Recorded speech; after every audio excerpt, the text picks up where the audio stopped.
Bienvenue à la Gamberge, la chaîne YouTube. Tu t'abonnes et tu recevras les notifications des prochaines vidéos parce que je pense que ça peut te plaire. Voilà. Aujourd'hui, je réponds à une question particulière m'a posée à peu près 1 milliard de fois, peut-être, qui est Angélique, comment as-tu fait pour développer tes aptitudes extrasensorielles? Je suis pas sûre qu'on l'ait intitulée ainsi la question. On a plutôt dit comment est-ce que tu as fait pour avoir des dons? Comment que ça t'est arrivé? Qu'est-ce que quoi? Comment? Par où? Par quel bout? Par quel moyen? Hein? Est-ce que c'est comment? Tu as suivi une formation? Tu as suivi des stages, des séminaires, des conférences? Est-ce que tu as reçu une espèce d'illumination divine de la part de l'univers qui s'est adressé à toi à travers ton canal humain? Voilà, je vais répondre à cette question le plus simplement possible. Essayer de me rappeler de tout ce qui s'est passé à peu près, mais on va pas faire une vidéo de 30 minutes non plus. Donc du coup, je vais prendre les grandes étapes à moi qui me sont arrivées, en fait, pour le développement de mes dons. C'est il y a à peu près une dizaine d'années, voire une quinzaine d'années, j'étais alors en dépression. Moi, je pense que c'est une bonne quinzaine d'années. J'étais en dépression suite comment dire, de la malmenage en entreprise. J'étais salariée et je me sentais fort malmenée dans l'entreprise. Était-ce la vérité? Ne l'était-ce pas? On ne sait pas. Le saura-t-on un jour? Je n'en sais rien. En tout cas, je me trouvais malmenée et je me trouvais malmenée en amour aussi. La fille qui était un petit peu victime de son environnement, je pense, hein. Il y avait beaucoup de ça à l'époque. Et au final, j'étais plutôt dans une situation de dépression qui commençait vraiment à s'enfoncer durablement dans les sphères basses de l'astral interplanétaire. Et du coup, hum, un jour, de par hasard, je suis allée dans une boutique, était-elle péruvienne? Péruvienne, je crois bien, oui, à Paris, me semble-t-il dans le 5e, mais de toute façon, je crois qu'elle y est plus. Dans le 5e arrondissement de Paris, je suis arrivée dans cette boutique puisque j'avais passé quelque temps avant en Bolivie. Et je me suis dit, tiens, ça me ferait peut-être du bien de reconnecter un petit peu avec ça. En Bolivie, c'est pas là-bas que j'ai développé mes dons extrasensoriels. Ça a peut-être commencé comme ça là-bas et je te parlerai d'un truc qui m'est arrivé en Bolivie à une autre occasion. Mais c'est sûrement, en tout cas, c'est surtout moi après que j'ai conscientisé cette espèce de truc chouette qui s'est passé autour de mes dons. Donc il y a 15 ans, 10-15 ans, j'étais en dépression, je suis allée dans une boutique d'objets péruviens à Paris et là je tombe sur la propriétaire du lieu qui était ni plus ni moins une chamane, et en plus apparemment une chamane fort reconnue. Elle ne se dénominait pas chamane, je crois pas, elle devait s'appeler enseignante ou quelque chose comme ça, et en fait elle transmettait des enseignements autour du chamanisme. Elle était américaine, elle était installée en France, enfin elle devait voyager entre la France et les États-Unis. C'était une femme merveilleuse, voilà, et j'ai une grosse pensée pour elle, puisqu'elle nous a quittés, cette dame, elle est repartie ailleurs, voilà. J'ai une grosse pensée pour elle, puisque j'ai suivi ses enseignements à plusieurs reprises. Mais avant d'appeler ça des enseignements, en fait, moi, je suis juste allée à un stage de développement personnel parce que j'étais en dépression et que j'avais juste besoin d'un truc qui me sorte un peu de tout ça. Et quand je dis tout ça, en fait, qui me change les idées, je crois, ou qui me fasse du bien. Et puis, ben, en fait, j'ai vécu 3 sessions avec elle, 3 sessions, 3 stages, 3 séminaires, je sais pas comment appeler ça.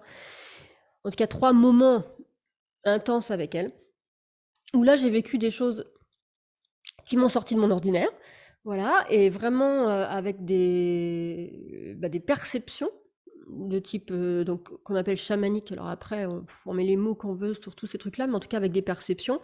J'ai pu voir le corps d'une personne avec qui j'étais en exercice, en train de se réparer en fait, alors qu'elle avait des brûlures sur tout le bras et même, enfin pas que sur le bras, à l'intérieur aussi, c'était tout abîmé et je voyais la réparation se faire et puis enfin voilà, j'ai vécu des choses comme ça, fait des voyages chamaniques, voilà, sans substance illégale, juste au rythme des tambours, chers messieurs, dames, et diverses choses de ce type-là. Mais moi, sortie de ces conférences-là, de ces moments-là, de ces séminaires, de ces stages, en fait, pour moi, je retournais dans la vie normale et aucune répercussion sur mon quotidien, en fait, de ce que j'avais fait pendant ces stages. Et aucune répercussion parce que je ne cherchais pas à ce qu'il y en ait. Il y avait pas du tout, ouais, pas du tout, enfin, pour moi, il y avait aucune conscience autour de ça, il y avait pas d'intérêt, particulier à faire que ça descende dans mon quotidien, tout ça.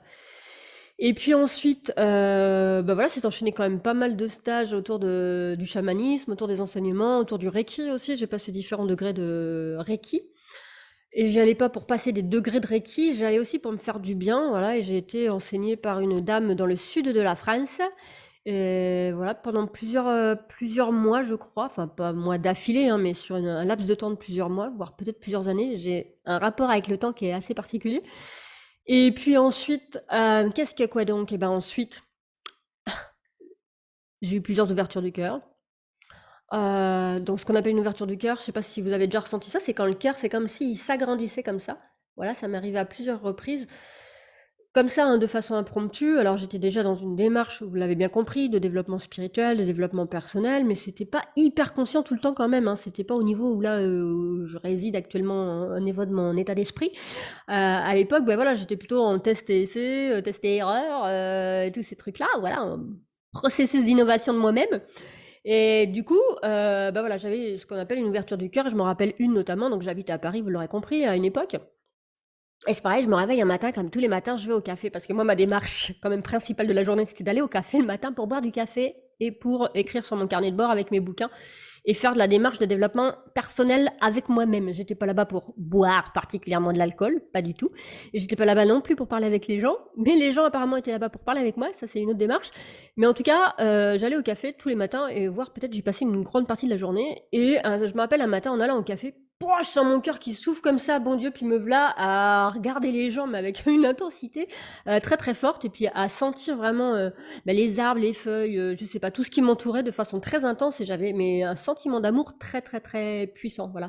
Et ça a duré, je sais pas si c'est plusieurs heures, plusieurs jours, je pense pas plusieurs jours, je suis pas super sûre de ça. En tout cas plusieurs heures, et je suis restée avec ça. Et puis bah s'en est enchaîné d'autres ou éveil et ou ouverture du cœur, voilà.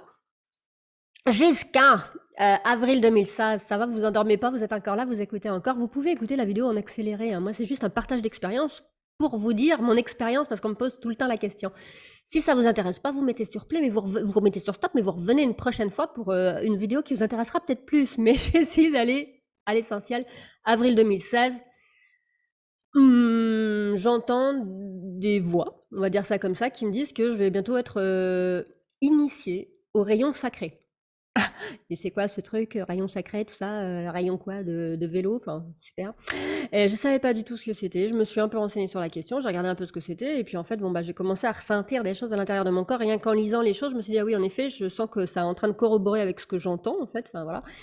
Et une nuit d'avril 2016, et ben voilà pas que je sais que je vais pas dormir et que je suis en train de recevoir les initiations de la part des maîtres ascensionnés. Voilà, peut-être y a l'occasion, je ferai une autre vidéo, sinon vous tapez dans Google Maître Ascensionné ou dans YouTube Maître Ascensionné, vous allez trouver des réponses là-dessus. Et pouf, le lendemain matin, bah vlatipa, je me sens vraiment différente pour le coup. Il y a vraiment un truc de avant-après, je me sens différente. Et bah, je pense que dans l'heure qui suit, je vais voir ma grand-mère, et puis elle avait mal au crâne, je mets mes mains sur son crâne, bah, en quelques secondes, elle a plus mal. Je commence à entendre des trucs, à voir des trucs. J'allais donner un stage de communication très classique à des clientes, hein, développer sa visibilité de façon classique en présentiel, puisque j'étais avant coach en communication, enfin on va pas dérouler là-dessus. Et du coup, bah, je suis allée à ce stage que je donnais moi en tant qu'intervenante. Et assez rapidement, en fait, j'aurais dit, bah écoutez, je pense qu'il va se passer des trucs un peu bizarres pendant le stage. On va faire de la communication, oui, on va parler de votre business, on va développer la communication de votre business ou de votre activité. Mais vous allez sûrement recevoir aussi des soins de ma part parce que ça me demande de faire des soins. Voilà, c'est ça. Et je leur en ai parlé, elles étaient d'accord. Et puis en fait, bah, le stage s'est déroulé comme ça. Et depuis ce jour-là, en fait, eh ben, c'est une espèce d'ouverture perpétuelle à de l'extrasensorialité. C'est un usage quotidien de mon extrasensorialité. C'est aussi un, bah, je sais pas, c'est quand même un nouvel état d'être qui n'empêche pas d'avoir des hauts et des bas dans la vie, hein, comme tout le monde, comme tout un chacun, voilà. Mais il y a plus de hauts que de bas maintenant, parce qu'avant il y avait quand même pas mal de bas. Maintenant il y a plus de hauts. Voilà. Et je dirais pas qu'il y a des bas maintenant, c'est juste une façon d'être par rapport au bas ou au haut qui est différente. Voilà, c'est à peu près comme ça que ça s'est passé pour moi. J'ai aussi une démarche quotidienne de pratique. Alors quand je dis quotidienne, est-ce bien vrai? C'est surtout quand je suis en séance avec les clients que vraiment je suis en pratique, hein, parce que entre les séances, voyons voir, est-ce que vraiment je cherche à développer mon truc? Pas particulièrement, ça dépend, c'est par période. Il y a des fois je cherche à développer des choses, mais je suis jamais très, j'approfondis pas beaucoup la démarche par rapport à un outil que je reçois, que je perçois ou quoi que ce soit. C'est surtout quand je suis en séance que j'y vais en fait, parce que quand je suis en séance de toute façon, bah, je suis en état canal, relien avec bah, le client, la cliente, et avec ce qui est présent et ce qui m'entoure. Et du coup, bah, je fais ce que j'ai à faire et je cherche pas particulièrement à développer des dons en fait, hein. Enfin, je cherche pas à développer ou aller plus en profondeur sur les dons. Parfois, ça a pu m'arriver d'avancer un petit peu sur un chemin, mais c'est vrai que je suis pas, ouais, je suis pas une grande chercheuse. Voilà, je cherche pas forcément. Moi, je pratique, j'y vais, j'entends un truc, on me dit de faire ça, je le fais en gros. Enfin, on va dire ça comme ça dans les grandes lignes. C'est pour simplifier le discours.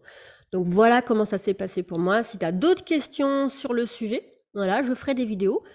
Pose-moi tes questions dans les commentaires, je ferai une vidéo sur tes questions, sans aucun problème.